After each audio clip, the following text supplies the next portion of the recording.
Welcome back traders. Trading ജേണിയുടെ 15th video ആണ്. വളരെ ഇമ്പോർട്ടൻ്റ് ആയിട്ടുള്ള ഒരു കണ്ടൻറ്റാണ് ഇതിനകത്ത് പറയാൻ വേണ്ടി പോകുന്നത്. എ സെറ്റ് ഓഫ് കണ്ടൻറ്റ്സ് എന്ന് വേണമെങ്കിൽ പറയാം.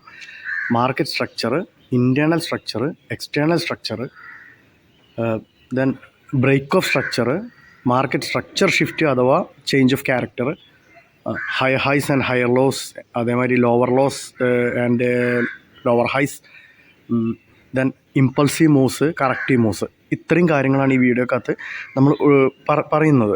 ഒരു പ്രൈസ് ആക്ഷൻ പഠിക്കുന്ന ഒരാളെ സംബന്ധിച്ചിടത്തോളം ഏറ്റവും ഇമ്പോർട്ടൻ്റ് ആയിട്ടുള്ളൊരു കാര്യമാണത്. മാർക്കറ്റ് സ്ട്രക്ചർ എന്ന് പറഞ്ഞു കഴിഞ്ഞാൽ പ്രൈസ് ആക്ഷൻ്റെ ഒരു ഫ്രെയിം വർക്കാണെന്ന് പറയാം. A set of price actions കൂടി ഒരു ഫോട്ടോ ഫ്രെയിം ചെയ്ത് വെച്ച പോലെ നമുക്ക് കാണാൻ സഹായിക്കുന്ന ഒരു സ്ട്രക്ചറൽ മാപ്പിംഗ് ആണ് ഈ മാർക്കറ്റ് സ്ട്രക്ചർ പഠിക്കുന്നതിലൂടെ നമുക്ക് കിട്ടുന്നത്. ഫൈൻ. ഇനി ഏതൊരു ട്രേഡർ ആയിക്കോട്ടെ, ബിഗിനർ ഓർ എക്സ്പീരിയൻസ് ട്രേഡർ, മാർക്കറ്റിൻ്റെ സ്ട്രക്ചർ എന്താണെന്ന് മനസ്സിലാവാതെ അവൻ എങ്ങനെ ട്രേഡ് ചെയ്തിട്ടും കാര്യമില്ല. രണ്ടാമത്തെ കാര്യം, നമ്മളൊരു സ്ട്രാറ്റജി ഡെവലപ്പ് ചെയ്യുവാണെങ്കിൽ മാർക്കറ്റിൻ്റെ സ്ട്രക്ചർ ബേസിലായിരിക്കും ആ ഒരു സ്ട്രാറ്റജികളൊക്കെ വരിക. ഓക്കെ, അപ്പോൾ അത്രയും ഇമ്പോർട്ടൻ്റ് ആയിട്ടുള്ളൊരു ടോപ്പിക്കാണ് ഈ മാർക്കറ്റ് സ്ട്രക്ചർ മനസ്സിലാക്കുക എന്നുള്ളത്. Understanding the market structure is very crucial in stock market. ഏത് തരം മാർക്കറ്റാണെങ്കിലും ഇത് മനസ്സിലാക്കുക എന്ന് പറഞ്ഞത് നിർബന്ധമാണ്.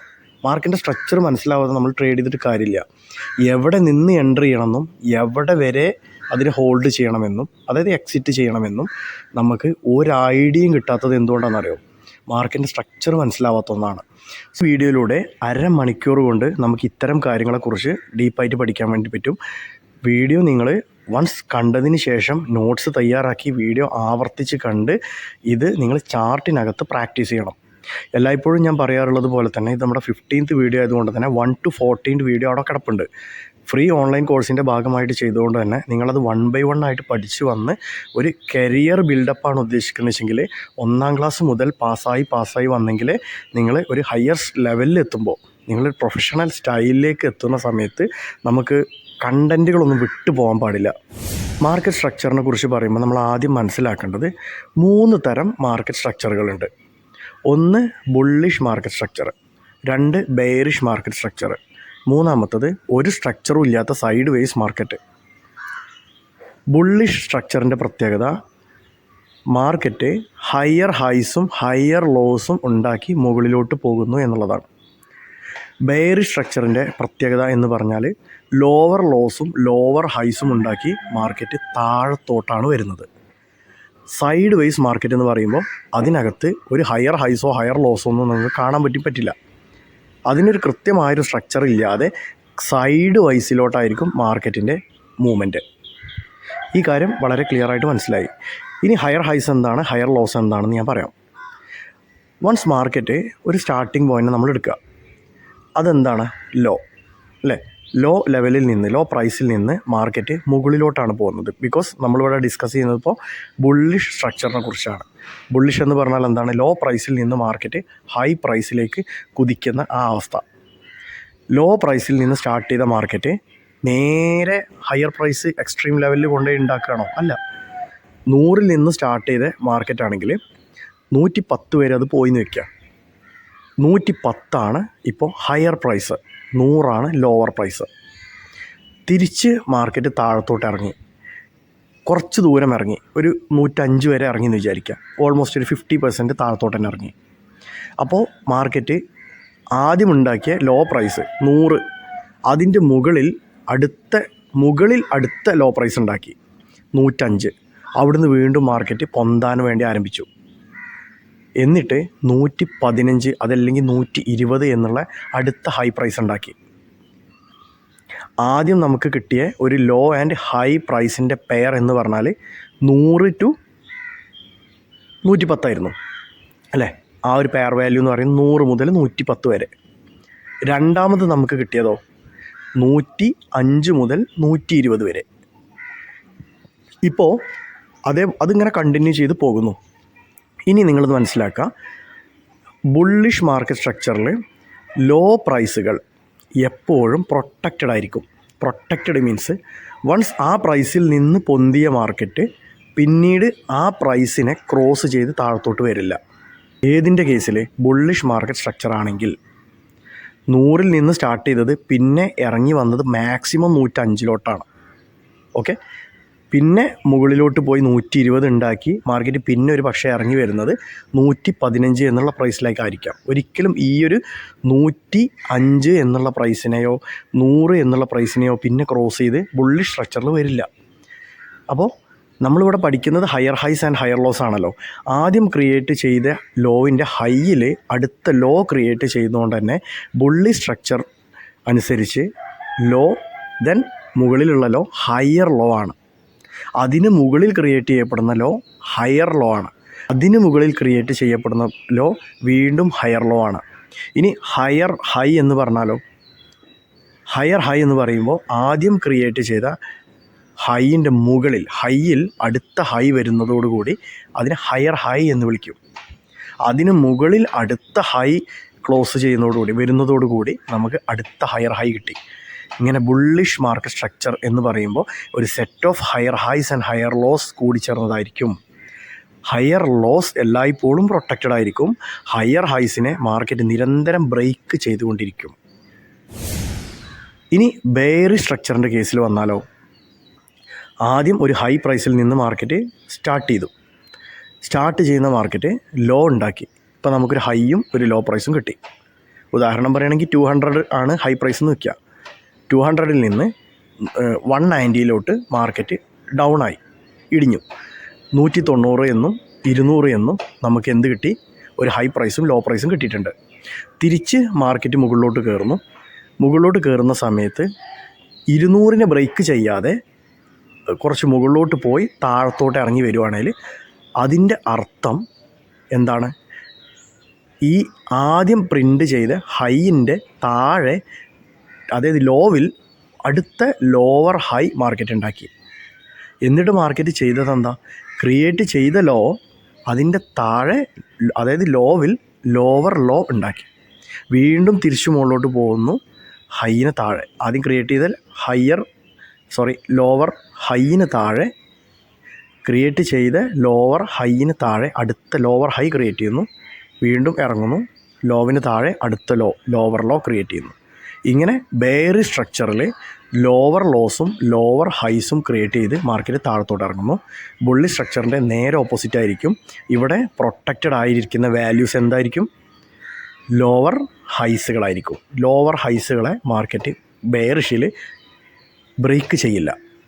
ഓക്കെ, ഇപ്പോൾ സ്ട്രക്ചറുകൾ മനസ്സിലായി. ഹയർ ഹൈ മനസ്സിലായി, ഹയർ ലോ മനസ്സിലായി, ലോവർ ലോ മനസ്സിലായി, ലോവർ ഹൈ മനസ്സിലായി.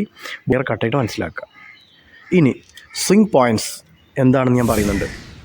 സ്വിംഗ് പോയിൻറ്റ്സ് എന്ന് പറഞ്ഞാൽ ഇങ്ങനെ പ്രധാനപ്പെട്ട ലോവർ ലോസുകൾ, ലോവർ ഹൈസുകൾ, അതല്ലെങ്കിൽ ഹയർ ലോസുകൾ, ഹയർ ഹൈസുകൾ, ഈ പോയിൻറ്റുകളെയാണ് നമ്മൾ എന്ത് വിളിക്കുക? സ്വിംഗ് പോയിൻറ്റ്സ് എന്ന് വിളിക്കുക. പ്രധാനപ്പെട്ട ഹൈ ലോകളെ വിളിക്കുന്ന പേരാണ് മേജർ സ്വിംഗ് പോയിൻറ്റ്സ്. ഓക്കെ, അപ്പോൾ മേജർ സ്വിംഗ് പോയിൻറ്റ്സ് എന്ന് പറയുമ്പോൾ നമുക്ക് വേറെ എന്തോ ഒരു സ്വിംഗ് പോയിൻ്റ് കൂടി വേറെ ഉണ്ടോ എന്ന് ചിന്തിക്കും. തീർച്ചയായിട്ടും ഉണ്ട്. മൈനർ സ്വിംഗ് പോയിൻറ്റ്സ് ഉണ്ട്. അതെന്താണെന്ന് ഞാൻ പറഞ്ഞു തരാത്തന്നെ നിങ്ങൾക്ക് അറിയാം. എന്താണ്? മാർക്കറ്റ് ഒരു 100-ൽ നിന്ന് 110-ലേക്ക് എത്തുക എന്ന് പറഞ്ഞു കഴിഞ്ഞാൽ ഒറ്റ ക്യാൻഡിൽ ആവില്ല എത്തുക. നമ്മൾ ചെറിയ ടൈം ഫ്രെയിമിലേക്ക് സ്വിച്ച് ചെയ്ത് നോക്കുമ്പോൾ അതിനിടക്കും എന്തുണ്ടാവും? ഒരുപാട് ഹൈ ലോ അല്ലേ, ഇങ്ങനെ ഉണ്ടാവും. അപ്പോൾ ഒരുപാട് സ്ട്രക്ചറുകൾ അതിനകത്ത് തന്നെ ക്രിയേറ്റ് ചെയ്തിട്ടാണ് മാർക്കറ്റ് ഒരു മേജർ സ്വിങ് ഹൈ ഉണ്ടാക്കുന്നത്, അല്ലേ. ഇനി തിരിച്ചിറങ്ങുമ്പോഴോ ഒരു മേജർ സ്വിങ് ലോ ഉണ്ടാക്കുമ്പോഴോ അതിനകത്ത് തന്നെ ഒരുപാട് ചെറിയ സ്വിങ് ഹൈ, സ്വിങ് ലോസ് ഉണ്ടാക്കിയിട്ടാണ് മാർക്കറ്റ് ഒരു സ്വിങ് ലോ, അതായത് മേജർ സ്വിങ് ലോ ക്രിയേറ്റ് ചെയ്യുന്നത്. ഇങ്ങനെ മേജർ സ്വിങ് ഹൈയും മേജർ സ്വിങ് ലോവും ക്രിയേറ്റ് ചെയ്യാൻ മാർക്കറ്റ് അതിനകത്ത് തന്നെ ഒരുപാട് മൈനർ സ്വിങ്ങുകൾ ക്രിയേറ്റ് ചെയ്യുന്നുണ്ട്. അപ്പോൾ മൈനർ സ്വിങ്ങിനെ നമുക്ക് തൽക്കാലം ഇങ്ങോട്ട് മാറ്റി വയ്ക്കാം. നമുക്ക് പ്രധാനപ്പെട്ട സ്വിങ് പോയിൻറ്റ്സുകളെ മാത്രം കൂട്ടി യോജിപ്പിച്ചിട്ടാണ് മാർക്കറ്റിനെ നോക്കിക്കാണേണ്ടത്. അതിന് വിളിക്കുന്ന പേരാണ് മേജർ സ്വിങ് പോയിൻറ്റ്സ്. മനസ്സിലായില്ലേ? ഇത്രയും കാര്യം വളരെ ക്ലിയർ കട്ടായിട്ട് മനസ്സിലായി. ഇനി പഠിക്കാൻ വളരെ എളുപ്പമാണ്. ഇനി external structure and internal structure. External structure എന്ന് പറയുന്നത് മേജർ പോയിൻറ്റ്സുകളെ കൂട്ടി, മേജർ സ്വിങ് പോയിൻറ്റ്സുകളെ കൂട്ടി നമ്മൾ മാർക്കറ്റിനെ വരയ്ക്കുക. അതല്ലെങ്കിൽ ആ രൂപത്തിൽ മാർക്കറ്റിനെ കാണുന്ന സ്ട്രക്ചർ. അതായത് അത് മിക്കവാറും ഏത് ടൈം ഫ്രെയിമിലായിരിക്കും? ഹയർ ടൈം ഫ്രെയിമിൽ കിട്ടുന്ന സ്ട്രക്ചറുകൾ. ഈ സ്ട്രക്ചറിനെ നമ്മൾ വിളിക്കുന്ന പേരാണ് എന്ത്? എക്സ്റ്റേണൽ മാർക്കറ്റ് സ്ട്രക്ചർ എന്ന്. അപ്പോൾ 3 അവറോ 4 അവറോ ഒക്കെ നമ്മൾ ടൈം ഫ്രെയിം ആക്കി കഴിഞ്ഞാൽ നമുക്ക് അതിനകത്ത് ഒറ്റ ക്യാൻഡിൽസ് മാത്രമേ കാണുള്ളൂ അല്ലേ? കാരണം 4 അവർ കൊണ്ടാണ് ഒരു ക്യാൻഡിൽ ഫോം ആവുന്നത്. പക്ഷേ നിങ്ങൾ ആലോചിച്ച് നോക്കൂ, ഈ 4 അവറിനകത്ത് എത്ര സമയം, മിനിറ്റുകൾ, സെക്കൻഡുകൾ ഇതൊക്കെ എടുത്തിട്ടാണ് മാർക്കറ്റ് എന്ത് ചെയ്തിട്ടുള്ളത്? മുകളിലോട്ട് പോയിട്ടുള്ളത് അല്ലേ? അപ്പോൾ ഈ 4 അവറിനകത്ത് ധാരാളം സ്ട്രക്ചറുകൾ ഉണ്ട് നമുക്ക് ഊഹിക്കാവുന്നതേ ഉള്ളൂ. പക്ഷേ 4 അവർ ക്യാൻഡിൽ നമുക്കാക്കി കഴിഞ്ഞാൽ 4 അവറിൻ്റെ ഒരുപാട് ക്യാൻഡിൽസുകൾ കൂടുമ്പോഴായിരിക്കും നമുക്ക് ഒരു സ്വിങ് പോയിൻറ്റുകൾ കിട്ടുക, ലോകൾ, ഹൈകൾ കിട്ടുക അല്ലേ? അപ്പോൾ ഇങ്ങനത്തെ സ്വിങ് എന്ന് പറഞ്ഞു കഴിഞ്ഞാൽ വേവ് പോലെ മാർക്കറ്റ് ബുള്ളിഷായിട്ട് മുകളിലോട്ട് പോവുക, അതല്ലെങ്കിൽ വേവ് പോലെ മാർക്കറ്റ് ബെയറിഷായിട്ട് താഴത്തോട്ട് വരിക. ഇങ്ങനെ മുകളിലോട്ട് താഴത്തോട്ട് പോകുമ്പോൾ നമുക്ക് കിട്ടുന്ന ആ ഒരു സിഗ്സാഗ് പോയിൻറ്റ്സ്, അതാണ് മേജർ സ്വിങ് പോയിൻറ്റ്സ്. അപ്പോൾ മൈനറിലേക്ക് വരുന്ന സമയത്ത്, അതായത് ഇൻറ്റേർണൽ സ്ട്രക്ചർ എന്നാണ് അതിന് പറയുക. മേജർ സ്വിങ് പോയിൻറ്റ്സിൻ്റെ അകത്ത് വരുന്ന സ്ട്രക്ചറുകൾ, മൈനർ സ്ട്രക്ചറുകൾ, അതിനെ നമ്മൾ ഇൻറ്റേർണൽ സ്ട്രക്ചർ എന്നും വിളിക്കാറുണ്ട്. അപ്പോൾ എക്സ്റ്റേണൽ സ്ട്രക്ചർ എന്ന് പറഞ്ഞാൽ ഹയർ ടൈം ഫ്രെയിമിലൊക്കെ നമുക്ക് കിട്ടുന്ന ആ പ്രധാനപ്പെട്ട സ്വിങ് പോയിൻറ്റ്സ്. അത് ലോ ടൈം ഫ്രെയിമിലാക്കിയാലും നിങ്ങൾക്ക് എക്സ്പീരിയൻസ് കൊണ്ട് നിങ്ങൾക്ക് ഇനിയിപ്പോൾ ഏത് ടൈം ഫ്രെയിമിൽ 15 മിനിറ്റ് ഇട്ടാലും നിങ്ങൾക്ക് മേജർ, അതായത് എക്സ്റ്റേണൽ സ്ട്രക്ചറുകളൊക്കെ നിങ്ങൾക്ക് വരയ്ക്കാൻ വേണ്ടി പറ്റും. അത് ട്രെയിൻ ചെയ്ത് മനസ്സിലാക്കി കഴിഞ്ഞാൽ നിങ്ങൾക്ക് പറ്റും. സിമ്പിളാണ്. മേജർ സ്വിങ് പോയിൻറ്റ്സ് പറഞ്ഞാൽ പ്രധാനപ്പെട്ട ഹൈയിന് ലോയിന് കൂട്ടി വരച്ചാൽ മതി, ഏത് ടൈം ഫ്രെയിം ആണെങ്കിലും. ഓക്കെ, അതിനകത്ത് വരുന്ന കുറേ കുഞ്ഞു ഹൈ ലോസ് അതിനെ ഒഴിവാക്കുക, അതാണ് ഇൻറ്റേർണൽ സ്ട്രക്ചർ എന്ന് പറയുന്നത്. അപ്പോൾ നമ്മൾ എടുക്കുന്ന ടൈം ഫ്രെയിം ഏതാണോ ആ ടൈം ഫ്രെയിമിനകത്ത് വരുന്ന പ്രധാനപ്പെട്ട സ്വിങ് പോയിൻറ്റ്സിനെയാണ് നമ്മൾ എന്ത് പറയുക? എക്സ്റ്റേണൽ സ്ട്രക്ചർ എന്ന് വിളിക്കുക. ആ എക്സ്റ്റേണൽ സ്ട്രക്ചർ ഉണ്ടാക്കാൻ മാർക്കറ്റ് ക്രിയേറ്റ് ചെയ്ത ചെറിയ സ്വിങ് പോയിൻറ്റ്സുകളെയാണ് ഇൻറ്റേർണൽ സ്ട്രക്ചർ എന്ന് വിളിക്കുക. അപ്പോൾ എന്തൊക്കെ പഠിച്ചു? മാർക്കറ്റ് സ്ട്രക്ചർ മനസ്സിലായി, ഇൻറ്റേർണൽ സ്ട്രക്ചർ മനസ്സിലായി, എക്സ്റ്റേണൽ സ്ട്രക്ചർ മനസ്സിലായി, ഹയർ ഹൈസ് ഹയർ ലോസ് എന്താണെന്ന് മനസ്സിലായി, ലോവർ ഹൈസ് ലോവർ ലോസ് എന്താണെന്ന് മനസ്സിലായി, ഇതിൻ്റെ പ്രത്യേകതകൾ നമുക്ക് മനസ്സിലായി. ഇനി നമ്മൾ അടുത്ത് പഠിക്കാൻ വേണ്ടി പോകുന്നത് ബ്രേക്ക് ഓഫ് സ്ട്രക്ചറാണ്. എന്താണ് ബ്രേക്ക് ഓഫ് സ്ട്രക്ചർ? അതായത് മാർക്കറ്റിൻ്റെ സ്ട്രക്ചറിനെ ബ്രേക്ക് ചെയ്യപ്പെടുമ്പോൾ അതിന് വിളിക്കുന്ന പേരാണ് ബ്രേക്ക് ഓഫ് സ്ട്രക്ചർ. സിമ്പിൾ. നമ്മൾ മുമ്പ് പഠിച്ചിട്ടുണ്ട്, റെസിസ്റ്റൻസ് വരയ്ക്കുക, വൺസ് ആ റെസിസ്റ്റൻസിനെ ബ്രേക്ക് ഔട്ട് ചെയ്തു പോവുക. ഇത് തന്നെയാണ് എന്ത്? ബ്രേക്ക് ഔട്ട് അല്ലേ? ബ്രേക്ക് ഔട്ടിനെ ബ്രേക്ക് ഓഫ് സ്ട്രക്ചർ. എന്താണ് ബ്രേക്ക് ചെയ്യുന്നത്? ഒരു സ്ട്രക്ചറിനെയാണ് ബ്രേക്ക് ചെയ്യുന്നത്. സ്ട്രക്ചർ എന്ന് പറഞ്ഞാൽ എന്താ? ഹയർ ഹൈസ് ഹയർ ലോസ് അല്ലേ? ഹൈകൾ ലോകൾ, ആ പോയിൻറ്റുകൾ, സ്വിങ് പോയിൻറ്റ്സുകൾ. സ്വിങ് പോയിൻറ്റിനെ ബ്രേക്ക് ചെയ്യുക അല്ലേ? അപ്പോൾ അതിനെയാണ് ബ്രേക്ക് ഓഫ് സ്ട്രക്ചർ എന്ന് വിളിക്കുക. ബുള്ളിഷ് സ്ട്രക്ചർ ആണെങ്കിൽ ഒരു ഹൈയിനെ ബ്രേക്ക് ചെയ്ത് മേലോട്ട് ക്യാൻഡിൽ ക്ലോസ് തന്നാൽ എന്തായി? സ്ട്രക്ചറിന് ബ്രേക്കായി. അതായത് ആ ഹൈയിനെ ബ്രേക്ക് ചെയ്ത് അതുകൊണ്ട് സ്ട്രക്ചർ ബ്രേക്കായി. വീണ്ടും മാർക്കറ്റിന് എന്ത് ഇനി അടുത്ത് കിട്ടണം? നമുക്ക് ഒരു സ്ട്രക്ചർ ബ്രേക്ക് കിട്ടിയാൽ ഈച്ച് ആൻഡ് എവറി ടൈം നമുക്കൊരു ഹൈ കിട്ടിക്കഴിഞ്ഞാൽ മാർക്കറ്റ് ഒരു ലോ മാർക്കറ്റിനകത്ത് പ്രിൻ്റ് ചെയ്യണം. അപ്പോഴാണ് അതിനൊരു സ്ട്രക്ചർ എന്നുള്ള രൂപത്തിൽ നമുക്ക് വാലിഡായിട്ട് വിളിക്കാൻ പറ്റുള്ളൂ. ഈ ഇവൻറ്റിൻ്റെ സമയത്തൊക്കെ പൂക്കുറ്റി പോണ മാതിരി മാർക്കറ്റ് മുകളിലോട്ടോ താഴത്തോട്ടോ പോയി കഴിഞ്ഞാൽ അതിനെ നമ്മൾ എന്ത് വിളിക്കാൻ പറ്റില്ല? ഒരു സ്ട്രക്ചർ ക്രിയേറ്റ് ചെയ്യാതെയാണ് മാർക്കറ്റ് പോയിക്കൊണ്ടിരിക്കുന്നത്. അതുകൊണ്ടാണ് ട്രേഡേഴ്സ് ഒന്നും അത്തരം സ്ട്രക്ചർ ഇല്ലാത്ത മാർക്കറ്റിനകത്ത് ട്രേഡ് എടുക്കില്ല എന്ന് പറയുന്നത്. സെയിം സംഭവമാണ് എന്ത്? കൺസോളിഡേഷൻ നടക്കുന്ന സമയത്ത്, അതായത് മാർക്കറ്റ് സൈഡ് വേസ് നടക്കുന്ന സമയത്ത് നമുക്ക് ട്രേഡ് ഇല്ല എന്ന് പറയുന്നത് എന്തുകൊണ്ടാണ്? ഒരു സ്ട്രക്ചർ ഇല്ലാത്തത് കൊണ്ട് തന്നെ ഇതിൻ്റെ എന്താണ് ഡയറക്ഷൻ എന്ന് നമുക്ക് മനസ്സിലാക്കാൻ പറ്റില്ല. വൺസ് ഒരു സ്ട്രക്ചറിനെ ബ്രേക്ക് ചെയ്ത് മാർക്കറ്റ് മുകളിലോട്ടോ താഴത്തോട്ടോ പോകുമ്പോഴാണ് നമുക്ക് എന്ത് ചെയ്യാൻ പറ്റുക? ഇത് റിയലായിട്ട് സ്ട്രക്ചർ ബേസിലാണ് പോണത്. അതായത് സ്റ്റെപ്പ് ബൈ സ്റ്റെപ്പിലാണ് മാർക്കറ്റ് കയറി പോകുന്നത്. അതിനൊരു എന്താ പറയുക, ഒരു അച്ചടക്കമുണ്ട്. മാർക്കറ്റിന് ഒരു ഹാബിറ്റ് വൈസിലാണ് പോകുന്നത് അല്ലേ? അത് നല്ലൊരു ഹെൽത്തി മാർക്കറ്റ് എന്നാണ് അതിന് വിളിക്കുക, ഇങ്ങനെ സ്ട്രക്ചറുകൾ ഉണ്ടാക്കി മാർക്കറ്റ് പോകുന്നതിന്.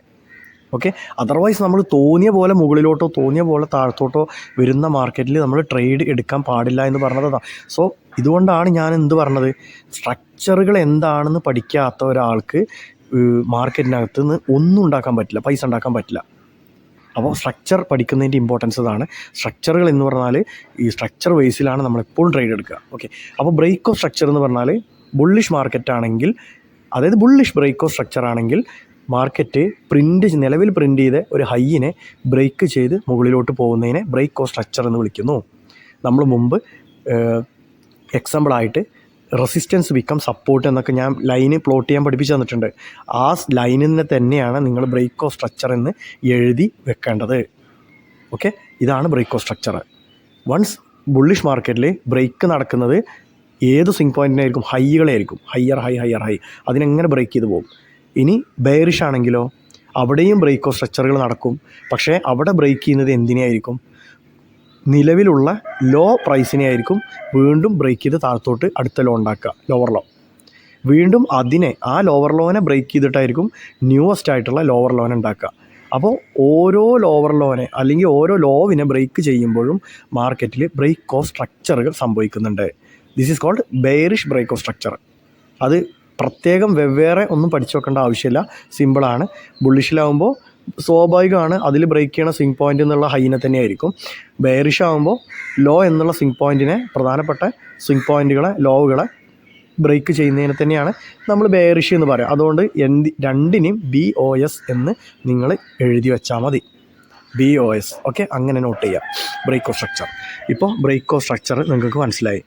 ബുള്ളിഷ് ബ്രേക്ക് ഓഫ് സ്ട്രക്ചർ ശരിക്കും വളരെ ഹെൽത്തി ആയിട്ടുള്ള, നിരന്തരം BOS തന്നിങ്ങനെ പോകുന്ന മാർക്കറ്റിനെ വളരെ ഹെൽത്തി ആയിട്ടുള്ള സ്ട്രക്ചർ വൈസിൽ ബുള്ളിഷ് ആയിട്ട് പോകുന്ന മാർക്കറ്റായിട്ടും, വളരെ ഹെൽത്തി ആയിട്ട് താഴോട്ട് പോകുന്ന മാർക്കറ്റാണെങ്കിൽ നിരന്തരം അതിന് ലോ പ്രൈസുകളെ ബ്രേക്ക് ഓഫ് സ്ട്രക്ചറുകൾ തന്ന് ഇങ്ങനെ പോകണം.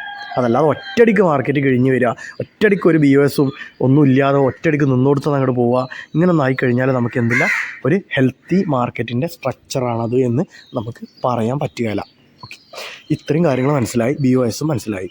ഇനി അടുത്തത് സ്ട്രക്ചർ ഷിഫ്റ്റ് ആവുക. പേരിൽ തന്നെ ഉണ്ട്, മാർക്കറ്റിൻ്റെ സ്ട്രക്ചർ ഷിഫ്റ്റ് ആവുക അഥവാ MSS സംഭവിക്കുക. സ്ട്രക്ചർ ഷിഫ്റ്റ് ആണെന്ന് പറഞ്ഞാൽ എന്താ? ഒരു സ്ട്രക്ചറിൽ ഇങ്ങനെ ക്രിയേറ്റ് ചെയ്ത് കോണിപ്പടി കയറുന്ന പോലെ അല്ലെങ്കിൽ കോണിപ്പടി ഇറങ്ങുന്നത് പോലെ സ്ട്രക്ചർ ഈ സംഭവിച്ചുകൊണ്ടിരിക്കുന്ന ഒരു മാർക്കറ്റ് പെട്ടെന്ന് അത് ഷിഫ്റ്റ് ആവുക, അതായത് ഓപ്പോസിറ്റ് സൈഡിലോട്ട് പോവുക. ഫോർ എക്സാമ്പിൾ, നിരന്തരം BOS സംഭവിച്ച് മുകളിലോട്ട് പോകുന്ന ഒരു മാർക്കറ്റിൽ എന്ത് പ്രൊട്ടക്റ്റഡ് ആയിരിക്കും? ലോ പ്രൊട്ടക്റ്റഡ് ആയിരിക്കും. ഓരോ ലോ, അതിൻ്റെ മുകളിലുള്ള ലോ, ഹയർ ലോ, ഈ ഹയർ ലോസ് ഒക്കെ പ്രൊട്ടക്റ്റഡ് ആയിരിക്കും. ഏത് സ്ട്രക്ചറിൽ? എക്സ്റ്റേണൽ സ്ട്രക്ചർ പ്രകാരം. ഇൻറ്റേർണൽ സ്ട്രക്ചർ നമ്മൾ കൺസിഡർ ചെയ്യേണ്ട.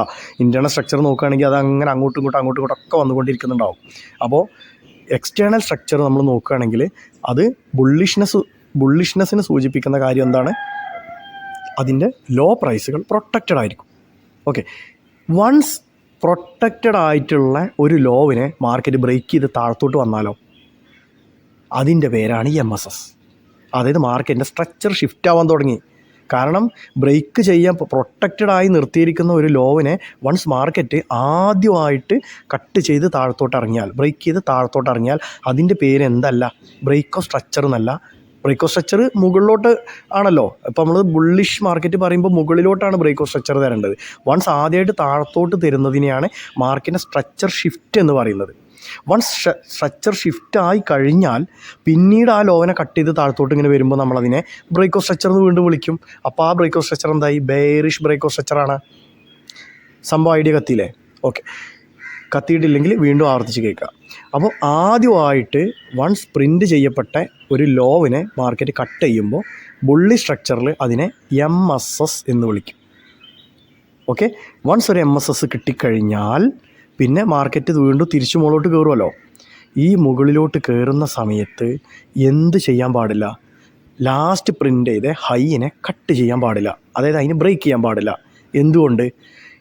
ഈച്ച് ആൻഡ് എവരി ടൈം ഒരു MSS സംഭവിച്ചാൽ, എക്സ്റ്റേണൽ സ്ട്രക്ചർ പ്രകാരം ഒരൊക്കെ MSS സംഭവിച്ചാൽ അത് റിവേഴ്സൽ സിഗ്നലാണ്. മാർക്കറ്റ് തിരിച്ചിറങ്ങാൻ തുടങ്ങി എന്നുള്ളതിൻ്റെ സൂചനയാണ്. അതുകൊണ്ട് തന്നെ വൺസ് ഇറങ്ങാൻ വിചാരിച്ചൊരു മാർക്കറ്റാണെങ്കിൽ പിന്നെ പോയിട്ട് അവിടെ എന്ത് ചെയ്യേണ്ട ആവശ്യമില്ല? ഹൈയിലോട്ട് ബ്രേക്ക് ഓഫ് സ്ട്രക്ചർ തരേണ്ട ആവശ്യമില്ല. അതുകൊണ്ട് തന്നെ ലാസ്റ്റ് പ്രിൻ്റ് ചെയ്ത് ഹൈ അവിടെ പിന്നെ പ്രൊട്ടക്റ്റ് ചെയ്ത് നിർത്തും.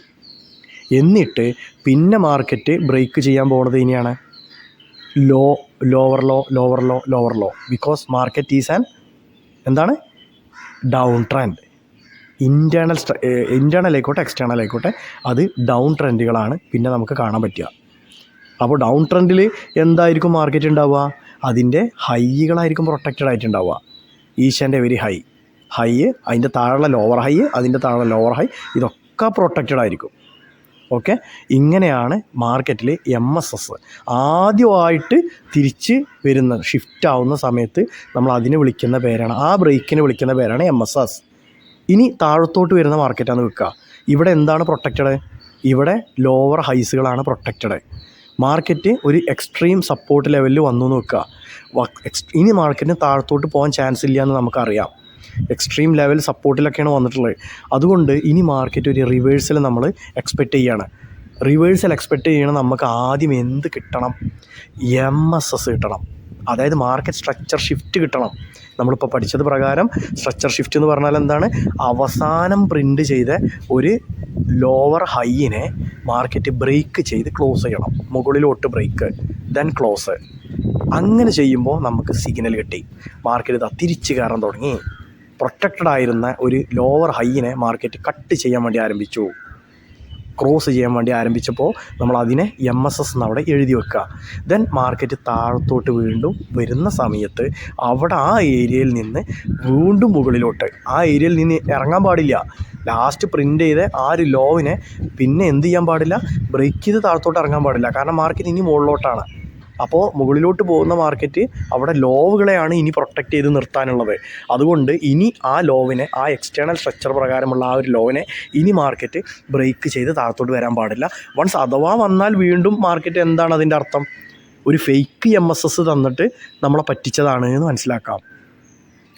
അപ്പോൾ MSS തന്നു എന്ന് വിചാരിച്ചിട്ട് റിവേഴ്സലായി എന്ന് നമ്മൾ അനുമാനത്തിൽ ബൈ സൈഡിലേക്കൊന്നും ട്രേഡ് എടുക്കാൻ പറ്റില്ല. മുകളിലാണെങ്കിലും അങ്ങനെ തന്നെ MSS തന്നത് കഴിഞ്ഞാൽ റിവേഴ്സലായി എന്ന് പറഞ്ഞിട്ട് സെൽ സൈഡ് നോക്കാൻ പറ്റില്ല. MSS കഴിഞ്ഞിട്ട് പിന്നീട് മാർക്കറ്റ് ആ സ്വിംഗ് പോയിൻറ്റിനെ, പ്രീവിയസ്ലി പ്രൊട്ടക്റ്റ് ചെയ്ത് വെക്കുന്ന ആ സ്വിംഗ് പോയിൻറ്റിനെ പിന്നെ കട്ട് ബ്രേക്ക് ചെയ്യുന്നുണ്ടോ എന്ന് നമ്മൾ നോക്കണം. ഓക്കെ, അതാണ് അതിൽ അടുത്ത സ്റ്റെപ്പ്. ഇനി നെക്സ്റ്റ് സ്റ്റെപ്പ്, പിന്നീട് ബ്രേക്ക് ചെയ്യാതെ, അതായത് പ്രൊട്ടക്റ്റ് ചെയ്ത് വെച്ചിരിക്കുന്ന സ്വിംഗ് പോയിൻറ്റ്സിനെ ബ്രേക്ക് ചെയ്യാനും പാടില്ല. പിന്നീട് ആ ഡയറക്ഷനിലോട്ട്, അതായത് മാർക്കറ്റ് മൂവ് ചെയ്യുന്ന ഡയറക്ഷനിലോട്ട് ബ്രേക്ക് ഓഫ് സ്ട്രക്ചറുകൾ നിരന്തരം തരികയും വേണം. അപ്പോൾ അതിൽ ഏതെങ്കിലും ഒരു സ്ട്രക്ചറിലാണ് നമ്മൾ എന്ത് ചെയ്യുക? ട്രേഡ് ചെയ്യാൻ വേണ്ടി പോകുന്നത്. ഈ കാര്യങ്ങൾ നിങ്ങൾക്ക് മനസ്സിലായി. ഓക്കെ, ഇപ്പോൾ എന്തൊക്കെ പഠിച്ചു? മാർക്കറ്റ് സ്ട്രക്ചർ പഠിച്ചു, ഹയർ ഹൈസ് എന്താണ്, ഹയർ ലോസ് എന്താണെന്ന് പഠിച്ചു, ഇൻറ്റേർണൽ സ്ട്രക്ചർ എന്താണെന്ന് പഠിച്ചു, എക്സ്റ്റേണൽ സ്ട്രക്ചർ എന്താണെന്ന് പഠിച്ചു, ബ്രേക്ക് ഓഫ് സ്ട്രക്ചർ എന്താണെന്ന് പഠിച്ചു, മാർക്കറ്റ് സ്ട്രക്ചർ ഷിഫ്റ്റ് അഥവാ MSS എന്താണെന്ന് പഠിച്ചു. ഈ MSSന് മറ്റൊരു പേരും കൂടിയുണ്ട്, ചേഞ്ച് ഓഫ് ക്യാരക്ടർ. അതായത് മാർക്കറ്റിൻ്റെ ക്യാരക്ടർ ചേഞ്ച് ആവുക, അതിനകത്ത് തന്നെ ഉണ്ടാവുക. ചേഞ്ച് ഓഫ് ക്യാരക്ടറിനെ CH എന്ന് ICTയിൽ വിളിക്കും.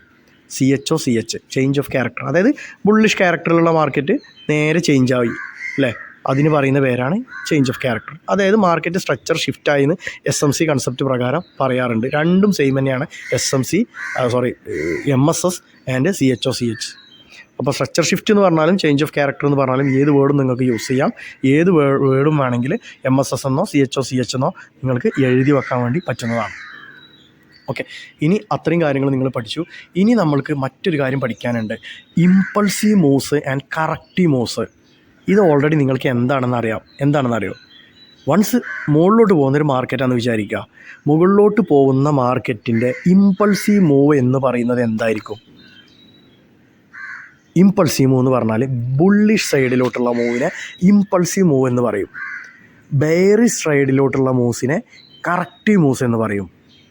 അതായത് 100 നിന്ന് സ്റ്റാർട്ട് ചെയ്യുന്ന മാർക്കറ്റ് 110 എത്തുന്ന ആ മൂവ്മെൻറ്റാണ് ഇമ്പൾസ് മൂവ്സ്.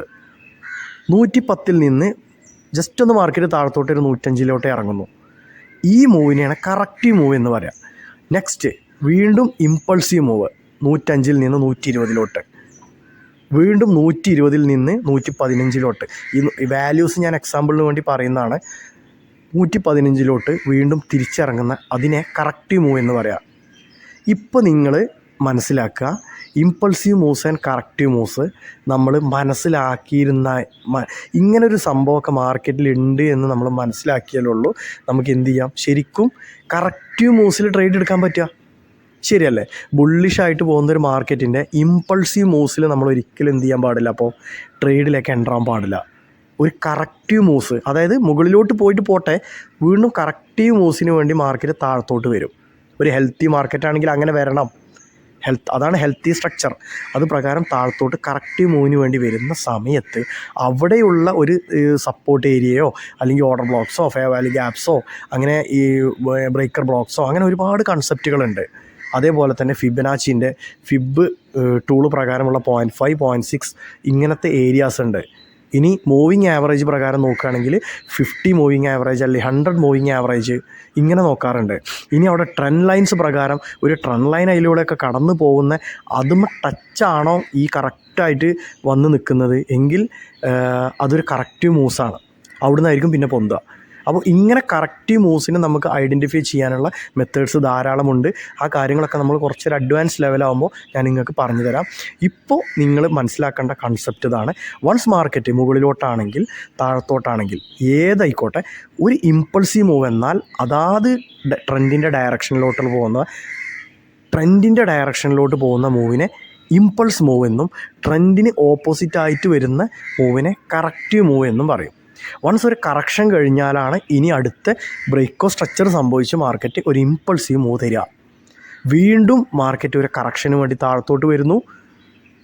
ഈ കറക്ഷനിലാണ് നമ്മൾ നോക്കിയിട്ട് ട്രേഡ് ചെയ്യേണ്ടത്. ഫൈൻ, മനസ്സിലായല്ലോ? ഇങ്ങനെയാണ് ശരിക്കും നമ്മളെ മെത്തേഡ്. ഈ ഒരൊറ്റ വീഡിയോ കൊണ്ട് തന്നെ നിങ്ങൾക്ക് ട്രേഡ് എന്താണ് എന്നുള്ളതിൻ്റെ ശരിക്കും ഒരു ക്ലിയർ ഫ്രെയിം വർക്ക് നിങ്ങൾക്ക് കിട്ടിയിട്ടുണ്ടാവും. How the price action works. ഉള്ളിലോട്ട് കൂപ്പ് കുത്തിക്കഴിഞ്ഞാൽ നിങ്ങൾക്ക് ഒരുപാട് കാര്യങ്ങൾ ഇനി നിങ്ങൾക്ക് മനസ്സിലാക്കാനുണ്ടാവും. പക്ഷേ ആത്മാർത്ഥതയോടു കൂടി നമ്മൾ മുൻ വീഡിയോസിൽ ഞാൻ എന്തെല്ലാം പറഞ്ഞിട്ടുണ്ടോ ആ കാര്യങ്ങൾ നിങ്ങൾ ചെയ്യുക, നിങ്ങൾ തന്നെ ചെയ്യുക. ബിക്കോസ് ട്രേഡിംഗ് എന്ന് പറഞ്ഞാൽ അതൊരു 1 man ആർമി ഗെയിമാണ്. നോട്ട് ചെയ്ത് വെച്ചോളൂ, ഇതൊരു 1 man ആർമി ഗെയിമാണ്. നിങ്ങൾ പഠിച്ച് നിങ്ങൾ എപ്പോഴാണോ ഇതിനകത്തൊരു സ്കില്ല് വരുന്നത്, ഫ്രം ദാറ്റ് ടൈം നിങ്ങളൊരു പ്രൊഫഷണൽ ട്രേഡറാവും. അതിനകത്ത് നിങ്ങൾ ചേരുവകൾ കൂടി ചേർക്കണം. നിങ്ങൾക്ക് വേൾഡിൽ ഏറ്റവും മികച്ച ഉദാഹരണം പറയുകയാണെങ്കിൽ നമ്മൾ ഒരു ബിരിയാണി വെക്കാമെന്ന് വെച്ചോളി. നാച്ചുറലായിട്ട് ഏറ്റവും വില കൂടിയതുമായ സാധനങ്ങളും നിങ്ങളെ മുമ്പിൽ ഇൻഗ്രീഡിയൻസ് ആയിട്ട് കൊണ്ടുവന്ന് തന്നു. പക്ഷേ നിങ്ങൾ ചേർക്കുന്ന മസാലകൾ ചേരുവ കറക്റ്റ് പ്രപ്പോർഷനിലല്ല എങ്കിൽ നിങ്ങൾ ആ ബിരിയാണി എന്തിനു കൊള്ളാം? ഫെയിലായിരിക്കും ആ ബിരിയാണി. ഇതേപോലെയാണ് ട്രേഡിങ്. എത്ര മാർക്കറ്റ് സ്ട്രക്ചറിനെ നിങ്ങൾ നോക്കി കണ്ടാലും പഠിച്ചാലും സ്ട്രാറ്റജികൾ നിങ്ങൾ പഠിച്ചാലും ഒരു കാര്യവുമില്ല. എങ്ങനെയെന്നറിയോ? മാർക്കറ്റിൻ്റെ ഏറ്റവും മർമ്മപ്രധാനമായ നട്ടെല്ലെന്ന് വിളിക്കുന്ന സംഭവം അവിടെ വേറെ ഉണ്ട്. ആ സംഗതി റിസ്ക് മാനേജ്മെൻറ്റാണ്. റിസ്ക് മാനേജ്മെൻറ്റ് ചെയ്യാതെ ഈ റിസ്ക് മാനേജ്മെൻറ്റ് അതേപോലെ തന്നെ ഇമോഷണൽ കൺട്രോൾ എല്ലാവരും പറയുന്നതാണ് സൈക്കോളജി മാനേജ്മെൻറ്റ്. ഈ സംഭവം പ്രാക്ടീസ് ചെയ്താലല്ലാതെ പഠിച്ചാൽ കിട്ടുന്ന സാധനമല്ല. അവിടെയാണ് ആളുകൾ ഫെയിലാവുന്നത്. കാരണം ഇത് പ്രാക്ടീസ് ചെയ്യാൻ ആൾക്കാർക്ക് ടൈമില്ല. പഠിക്കാനൊരു പക്ഷേ അരമണിക്കൂർ മാറ്റി വെക്കാം. പ്രാക്ടീസ് ഈ ഇമോഷൻ സൈക്കോളജിയെ കൺട്രോൾ ചെയ്യാൻ ആർക്കും എന്തല്ല, ആസ് പെർ ദി ക്യാരക്ടർ അവർ ആ ടെൻഡൻസി വന്നുകൊണ്ടിരിക്കും. അതുകൊണ്ട് അവിടെയാണ് ആളുകൾ ഫെയിലാവുന്നത്. എത്ര വിവരമുള്ള ഒരാളാണെങ്കിലും വർഷങ്ങൾ എക്സ്പീരിയൻസ് ഉള്ള ഒരാളാണെങ്കിലും പ്രൂവൻ സ്ട്രാറ്റജി കയ്യിലുള്ള ഒരാളാണെങ്കിലും ഫെയിലാവുന്ന മേഖല അവിടെയാണ്. സോ നമ്മളെ കമ്മ്യൂണിറ്റിയിൽ ഞാൻ നിങ്ങൾക്ക് തരുന്ന പരിശീലനം എന്ന് പറയുന്നത് ഈ ട്രേഡ് മാനേജ്മെൻറ്റും ഇമോഷണൽ കൺട്രോൾ അതായത് സൈക്കോളജി മാനേജ്മെൻറ്റും ഇതാണ്. ഞാൻ ഒരുപാട് അനുഭവിച്ചു കൊണ്ടിരിക്കുന്ന ഒരു കാര്യം. എന്തുകൊണ്ട്? എന്നെ കൺട്രോൾ ചെയ്യാൻ ഒരാളില്ലാത്തതുകൊണ്ടാണ് അല്ലേ? അതുകൊണ്ടാണ് ഈ ഓരോ ആളുകളും ഒരാൾ മാർക്കറ്റിൽ വരുന്ന സമയത്ത് അയാളെ കൺട്രോൾ ചെയ്യാൻ ആരുമില്ല. മറ്റ് ബിസിനസ്സിൻ്റെ പോലല്ല. മറ്റ് ബിസിനസ്സുകൾ മുതലാളിമാർ അവിടെ ഉണ്ട്. എടാ അങ്ങനെ ചെയ്യ് ഇങ്ങനെ ചെയ്യ് എന്ന് പറയാൻ, ഇവിടെ അങ്ങനെ ചെയ്യ് ഇങ്ങനെ ചെയ്യുമെന്ന് പറയാൻ നമുക്കൊരു മുതലാളി ഇല്ല. ഞാൻ first from the previous video starting വീഡിയോയിൽ പറഞ്ഞിട്ടുണ്ട്, നമ്മുടെ ഉള്ളിലൊരു മുതലാളിയും ഒരു തൊഴിലാളിയും നമ്മുടെ ഉള്ളിൽ വേണം. വൺസ് മുതലാളി ആയിട്ട് നമ്മൾ നിന്ന് കഴിഞ്ഞാൽ ആ കാര്യങ്ങൾ തീരുമാനിച്ച് പിന്നെ തൊഴിലാളിയാണ് അത് എക്സിക്യൂട്ട് ചെയ്യേണ്ടത്. ഓക്കെ, അത് പോട്ടെ. ഞാൻ ഏതായാലും പറയുന്ന കാര്യം ഞാൻ നിങ്ങൾക്ക് തരുന്നത് നമ്മൾ പറഞ്ഞ ഒരു റൂൾസ് വെച്ച് മാത്രം ട്രേഡ് ചെയ്ത് നമ്മളെ കമ്മ്യൂണിറ്റീൻ്റെ ഭാഗമായിട്ട് നിങ്ങൾ ഒരു 30 ദിവസമോ 50 ദിവസമോ 100 ദിവസമൊക്കെ കഴിയുന്നതോട് കൂടി നിങ്ങൾ അറിയാതെ തന്നെ നിങ്ങൾ അധോലോകമായി മാറിക്കഴിഞ്ഞിട്ടുണ്ടാവും. മറ്റേ ആട് 2 പറയുന്നൊരു ഡയലോഗാണത്. ആ ലെവലിൽ നിങ്ങൾ അറിയാതെ നിങ്ങളൊരു പ്രോ ആയി മാറിക്കഴിഞ്ഞിട്ടുണ്ടാവും. നിങ്ങൾക്ക് മനസ്സിലാവും എങ്ങനെയാണ് പ്രോഫിറ്റ് മാർക്കറ്റിൽ നിന്ന് ജനറേറ്റ് ചെയ്യാൻ പറ്റുക എന്ന് മനസ്സിലായിട്ടുണ്ടാവും. ലെസ് ഈസ് മോർ എന്നാണ്. ഒരുപാട് ട്രേഡ് എടുക്കുന്ന ഒരാൾ മാർക്കറ്റിൽ ഡെഫിനറ്റ്ലി അവൻ ഫെയിലറാണ്, ഒരു സംശയവും വേണ്ട. ട്രേഡുകളെ എണ്ണം കൂടുമ്പോൾ അവൻ ഫെയിലറായിരിക്കും, ട്രേഡുകളെ എണ്ണം കുറയുമ്പോൾ അവൻ സക്സസ്സും ആയിരിക്കും. ഈ ട്രേഡുകളുടെ എണ്ണം കുറച്ച് ലോട്ട് സൈസ് കൂട്ടണമെങ്കിൽ തന്നെ നമ്മൾ ഒരു ലെവലിൽ നമ്മൾ എത്തണം. നിങ്ങൾ നോക്കി നോക്കൂ, ഏത് റിസ്ക് ഉള്ള ജോലിയാണെങ്കിലും അതിലൊരു പ്രൊബേഷൻ പീരീഡ് ഉണ്ടാവും. ഇനി റിസ്ക് ഇല്ലാത്ത ജോലിയാണെങ്കിലും അതിനകത്തും ഒരു ട്രെയിനിങ് പീരീഡ് ഇല്ലേ? പട്ടാളക്കാർക്കൊക്കെ കൊടുക്കുന്ന ട്രെയിനിങ് എത്ര മാസം എത്ര വർഷമാണ്. അത് കഴിഞ്ഞാലാണ് അവർ പെർഫെക്റ്റായിട്ട് എന്തിനേയും അതിജീവിക്കാൻ പോകുന്ന ഒരു ഇമോഷണൽ കൺട്രോൾ ചെയ്ത് അല്ലെങ്കിൽ സഡനായിട്ട് റിയാക്ട് ചെയ്യാൻ കഴിയുന്ന ലെവലിലേക്കൊക്കെ അവർ വരുന്നത്. ഏത് ഇതെടുത്തോളൂ, ഒരു സാധാ ഷോപ്പിൽ നിൽക്കുന്ന ഒരാളാണെങ്കിലും ആ ജോലി അവൻ പഠിച്ചെടുക്കാൻ 2-3 മാസത്തെ പരിശീലനം വേണ്ടേ? അത് കഴിഞ്ഞിട്ടല്ലേ അവന് എക്സ്പീരിയൻസ് കൊണ്ട് അവനൊരു പ്രോ ആയി മാറുന്നത്. ഇതേപോലെ നിങ്ങൾ മനസ്സിലാക്കി വെച്ചാൽ മതി. ആസ് എ ഡ്രൈവർ ഒരിക്കലും മാർക്കറ്റിലേക്ക് വരുമ്പോൾ പ്രോഫിറ്റ് ജനറേറ്റ് ചെയ്യാനുള്ള ഉദ്ദേശത്തോടെ വരാതിരിക്കുക. ആദ്യം നിങ്ങൾ ചെയ്യേണ്ടത് സിസ്റ്റം ക്രിയേറ്റ് ചെയ്യാനും ട്രേഡിങ് പഠിച്ച് ഇമോഷനെ കൺട്രോൾ ചെയ്ത് ഒരു പ്രോഫിറ്റ് ഡാറ്റ നിങ്ങളെ കയ്യിൽ ഉണ്ടാവുന്നത് വരെ നിങ്ങൾ എന്ത് ചെയ്യുക, നിങ്ങൾ ട്രേഡ് ചെയ്യുക. ഓൺലി ആഫ്റ്റർ ദാറ്റ് നിങ്ങൾ വേണമെങ്കിൽ ഒറ്റയ്ക്ക് കയറി ട്രേഡ് ചെയ്ത് പോയിക്കോളൂ. ഓക്കെ, അപ്പോൾ ഇത്രയും കാര്യങ്ങൾ പറഞ്ഞുകൊണ്ട് ഞാൻ ഈ വീഡിയോ നിർത്തുന്നു. ഈ വീഡിയോ നിങ്ങളൊരു ലൈഫ് ചേഞ്ചിങ് വീഡിയോ ആയിരിക്കും. As A beginner, as A trader, രണ്ടും ആയിക്കോട്ടെ, ഇത് നിങ്ങളുടെ ഒരു ലൈഫ് ചേഞ്ചിങ് വീഡിയോ തന്നെയായിരിക്കും. ഇനി ഇവിടുന്ന് അങ്ങോട്ട് നമ്മൾ പഠിക്കാൻ പോകുന്നത് അല്ലെങ്കിൽ മാർക്കറ്റിനെ കാണാൻ പോകുന്നത് ഈ രൂപത്തിൽ കൂടിയാണെങ്കിൽ. സോ ഞാൻ ഈ വീഡിയോ വൈൻഡപ്പ് ചെയ്യുന്നു.